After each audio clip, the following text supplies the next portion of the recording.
I'm James Foster. I'm here to talk with you about some of the activities that I've been doing with GemStone. What I'm going to cover this morning is a little bit of an intro to GemStone and then some work I've been doing with SQL. You've had heard a little bit about GemStone of the update that Norm gave on Monday, but some of you aren't familiar with GemStone, so I'd like to just give you a few minutes of introduction to it for those who aren't familiar. Smalltalk, I think most of us know, is an image-based environment where the entire environment is important to us. We have an object that represents a combination of behavior and properties. The object space represents RAM. The virtual machine is the CPU, and the image represents the disk.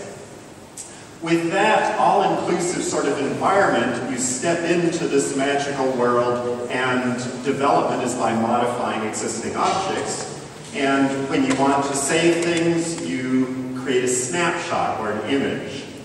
So we view the advantages. Everything is an object, a simple, elegant language with powerful libraries. The traditional Smalltalks, of course, are limited to being inside virtual memory, so your image is limited in size. The object space that you're dealing with is visible to only one virtual machine at a time. And sharing objects between images is a little bit complex, where you need to convert to a non-object format, using binary XML or something like that.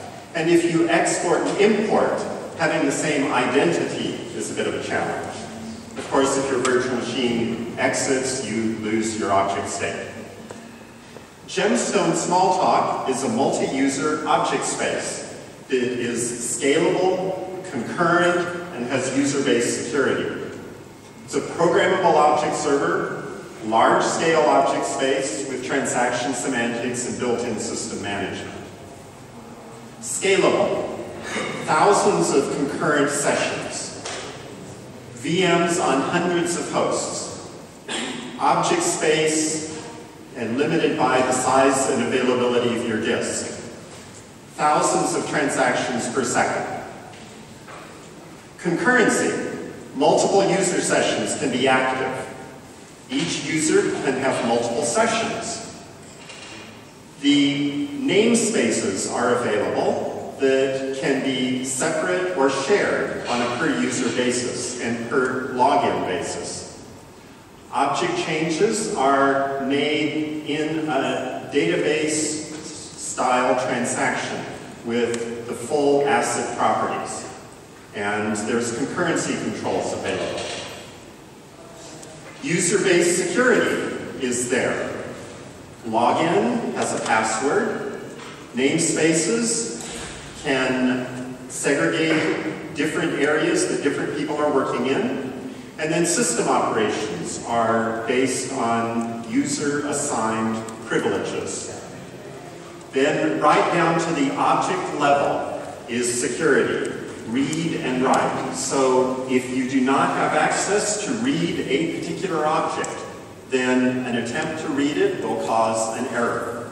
So we have that level of security built in. But it's Smalltalk. The data definition classes are Smalltalk. The object manipulation is sending messages. The query facility is Smalltalk message sends. Concurrency management, locking, checking changes, these are all done through Smalltalk. System management, backup, restore are Smalltalk message sends. The object space is limited by disk, designed for terabytes or more. The system handles RAM caching, so of course you can't generally fit everything in memory if you have a very large system, but the system manages caching for you. The object space is shared by all connected sessions. So the view is based on when you logged in, when you last did an abort or commit. You have a stable view. Persistence, like with other Smalltalks, is if it's reachable from a root. You attach objects to existing collections, and then they will not be garbage collected. On commits, the changes that you've made are visible to others, and changes others have made are visible to you. The transaction semantics, isolated, repeatable reads, for those of you who understand the database terminology. This is the powerful, most detailed level of isolation and security. So we have these capabilities on abort. Your current view is reset to the current state. On commit, you get changes that other people have. Online backup, restore, transaction logs. We use asynchronous I/O to parallelize disk writes, all for performance. Hosts can be added or removed while the system is running. And you can monitor, there's hundreds of statistics available for monitoring, configuring, and tuning. So that is a brief introduction to GemStone. Several of us are here. We'd be delighted to talk with you more about it. Now, what I've been working on as kind of a skunkworks project is a SQL and ODBC interface. This is not a formal project or product. You did not see it in Norm's presentation, but you will see where the code is and get some ideas. And if this looks like it would be something that would be helpful for your project, and we can come up with a way of justifying it in a business way, then please talk to Norm or I or someone else. So, what is SQL? Structured query language. It has a data definition language and a data manipulation language. This came from IBM in the early 70s, and there are various standards, including SQL 92, which is the one I'm primarily focused on. What is ODBC? Open Database Connectivity. This was something developed by Microsoft in the early 90s, and it provides a standard library that can be used by applications to access a database. The incentives for having this sort of standardization is then you can use standard tools, Crystal Reports, others. Cross-platform capabilities. Vendor neutral. If you develop in Postgres and then deploy in Oracle, there may be minimal changes if you've just used pure ODBC. Many applications and databases use ODBC, and it encapsulates and hides the unique characteristics. Of course, in our case, we love Smalltalk, but sometimes we have to deal with others in our organization who say, I just want to use the standard tools. Why can't you just let me do what I want to do with the regular things? So that would be an incentive. The architecture for ODBC has at the top an application, and then there's the ODBC API that the application uses to talk to the driver manager. The driver manager is something generally provided by the operating system or will be local to your system in any case. The driver manager then talks to a registered driver that then is responsible for interacting with the data source.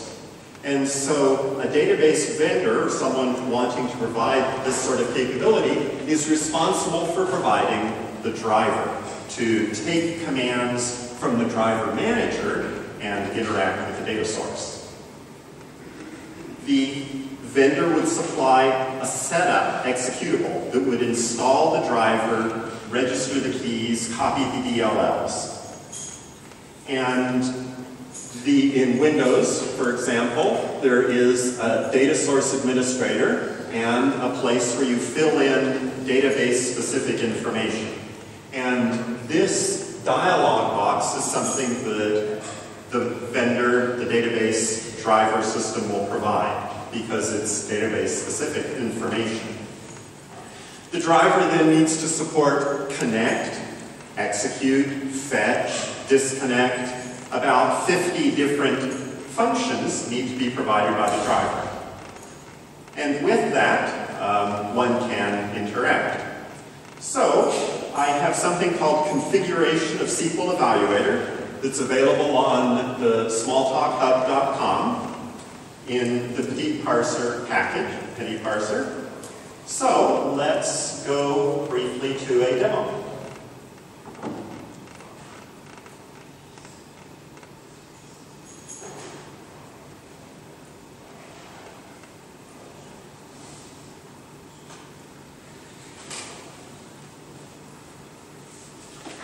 So here we are at the Smalltalk hub going into the Petit Parser, and you can see there's a configuration of SQL Evaluator, and on the last page there's a few SQL packages that we can use. I've been committing things up recently, and so you have the most recent stuff that I'm showing you. You can get it from that address, and for example, we can go to Pharaoh. Take a Pharaoh 4.0 image, go to Monticello, load from Smalltalk Hub, open that, big up configuration of SQL Evaluator, load that package, and then in a workspace, SQL configuration of SQL Evaluator, load development. And when we load development, we will get the packages that are appropriate to this system, including some Pharaoh-specific packages. So here we have updates to Petit Parser, tests, the evaluator, and then some tests. And when we run the tests, we have 154 tests that pass. We can go look at the configuration, and it's the usual configuration things. We can go look at SQL Parser. And there's a whole set of categories for that. But we'd like to use it in GemStone, so I'm using the 3.3 unreleased. I'm going to initialize a extent, so this is a new extent, start up the database, and then we can see we have a database running. I'm going to log in to the database and go to add a repository. Going to pick up the address for Smalltalk Hub, install it, put in my username and password in case I need to make any updates. Then we will go pick up configuration of SQL Evaluator, load that package. Once the SQL Evaluator configuration package is available, then, like we did in Pharaoh, we will load the development environment. The development environment will load the GemStone specific packages, including the shared ones, of course. Then from there, we can go into a browser, find our package that includes tests, navigate to the tests, and there's a grouping of tests that handle different areas. We can select all of them, run all the tests, and there's 154 tests that pass. The tests do things like, when you parse this string, does it give you the correct date? So we have those sort of tests, various kinds you can see in there. Now we're going to go to Odbc settings. In our administrative tools, take the data sources, we have an Odbc configured that has the GemStone specific information, what port, how to log into GemStone. From there, I have some logging information that shows what calls were made into the driver, so we can monitor that. In our C development environment, we have a library, DLL, that has the 50 or so SQL entry points, plus the DLL main. And DLL main is something that you can attach, detach, the usual DLL things. And then from within here, we have the ability to configure the driver, configure the data source name, save the dialog, and others. Of course, we also have the SQL files. Allocate handle, for example. So we can allocate an environment handle, a database handle, and a statement handle to execute a particular SQL statement. When we run it, we're going to run a generic Odbc tool that works with any Odbc driver. It says we've successfully logged into GemStone. Here we can see our logging information that includes a SQL driver connect, where we gave a data source name, user ID, password, various information that the tool, the application, collects for the database of what type of database are you. Then we can take some SQL code, select count from MC working copy, where package name between C and G. And that gives us a count of 14 packages that are in this area. We can see the code that was executed, allocating statements, SQL execute direct. So here is the code that got sent to GemStone. We had a success. We returned one column. It was named count, and that value was 14. We can execute something else that says where the package name is not like C. So how many packages do not have C in the name? In the beginning, 47. So here again is our SQL code for that. We can do joins. So here we have MC working copy joined to package, where it's modified. Well, we had one package modified. If we jump back to GemStone, we can go in and modify a few other packages. Just edit some methods, rerun it, and now we have 4 packages that have been modified, and you can see the SQL fetch returns 4 names. What does this code look like? Well, we have the BNF grammar that we've taken from SQL 92. And again, we have I just picked it from the website. There's a copy of it in HTML format out on the web, where we can go out and get the grammar, copy it out, and then I've done a parser that parses the grammar and generates Smalltalk petty parser stuff that says here is the parsing for an approximate numeric literal, and here's the parsing for a bit string literal, and generate appropriate Smalltalk nodes of objects that we can use then to generate Smalltalk code. So the Smalltalk code is generated through a series of parse tree objects. So here's some actions: select, delete, insert, update, reference. These are the things that are available in SQL grammar. We have different subclasses. So there's the automatically generated parser, and then we have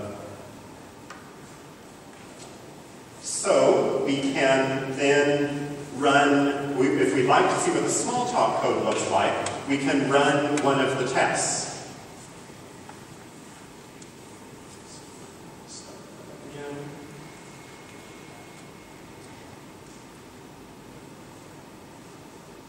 So when we get to a test, we'll take something like the Smalltalk test. We'll go to our join test that had somewhat complex code, select package name from working copy. We run the test, it's successful. So let's take a look at the Smalltalk code that generated. The recent Smalltalk code includes these things where we create a table definition of the result set, and then we work through the working copy. If it's modified, then we add the package name to the rows, and that gives us a result set of rows. So that gives us our code review and leaves us 5 minutes after starting a few minutes late for questions. I ran through it quickly, but I gave you some idea of what we're doing. You can see the code that's out there. You can get it, contribute to it, and give us some ideas and feedback. Comments and questions? Yes, Neil. I have loads of questions we'll talk after, but for now, have you done any experiments connecting GLORP above this? No. In that case, let's get together and do some experiments. I would like to get together and do some experiments, and that's an obvious question, and I thought about that a bit. The interesting thing is that GLORP is trying to take Smalltalk and communicate with a relational database. What I'm trying to do is take something that's outside Smalltalk and make Smalltalk look like a relational database. So indeed, it is completely circular. You are translating from and then back. Yes. And so it might have the same effect as some machine translation, and would be amusing to look at. Yes. No, I am aware that it's sort of the mirror of what I'm doing. Exactly. And the question is, how much, if we stepped through the looking glass, what would Alice find? Other comments, questions? Yes? What sort of performance are you getting? No measurements of performance. And part of that is, you know, the make it work, make it right, make it fast is the way I'm going about this. Another thing, well, and part of it, if we actually ran it, it would be slow, but part of that is I have lots of debugging information in there. And I'm using debug libraries under the Microsoft C compilers. I'm running the debug version because I'm having to debug C. In fact, I'm not just debugging an application, I'm debugging a DLL, which is being run from an application I have no control over. So this is a long ways outside the comfort space. The next thing is, for those who want basic query capabilities, and admittedly, this is a little bit of a bait and switch tactic. It's kind of, there are some people who will who refuse to look at Smalltalk because it's strange and different. And if you could get them over that hump and get them hooked, once they said, well, that's nice, but I wish the performance was a little better, then you'd say, well, let me write this in Smalltalk rather than writing it in SQL. And then you can use all of the performance capabilities you want. And so I'm viewing this not so much as how well does the bear dance, but does the bear dance at all?